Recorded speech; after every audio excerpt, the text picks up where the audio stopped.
Okay, so we're here at Paxson Checkpoint with our good friend Dr. Mike Davis from Oklahoma State University, and I asked him a question that came up in the blog about what happens with dogs when they get injured out on the trail and how that all gets handled and what it's like. So he's agreed to give you the straight answer from a guy who knows.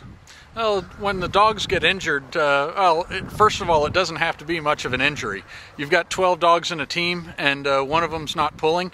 You're only as fast as the slowest dog in your team. So if they start lagging behind a little bit, it doesn't take much, but it still gives you a good reason to take them out of the team, unzip the top of the bag, and just nestle the dog down inside the bag. You've got your clothes, you got your jackets, you got your sleeping bag, you got a nice comfy little place, and you just kind of stick the dog's head up outside the bag, and the dog rides along right between your handlebars until you get to the next checkpoint. So how frequently is it that they put the dog in the bag versus just let the dog, you know, run along with the team to get to the checkpoint? I mean, is it injury or is it just they're not up to speed? Well, it sort of depends on how persistent the dog is.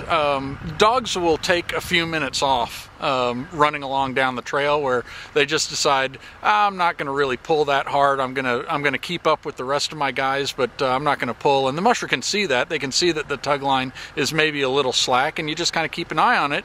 The dog does that for 5 minutes and then goes ahead and tightens the tug line and start pulling again. All of them will do that off and on all the way down the trail. So it's got to be kind of a persistent thing where the dog just is not pulling. Or if they just look like they're not moving correctly.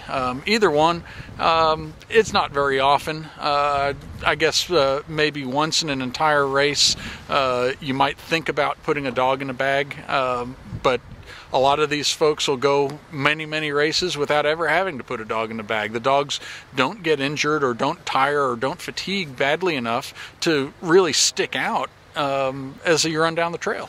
Great. And Moon Pie and Huey, can you just give us a quick idea what's up with them? Don't know about Huey yet. I haven't taken a look at him. Moon Pie just had an old injury that he had from a couple months ago, and it looks like he may have aggravated it a little bit.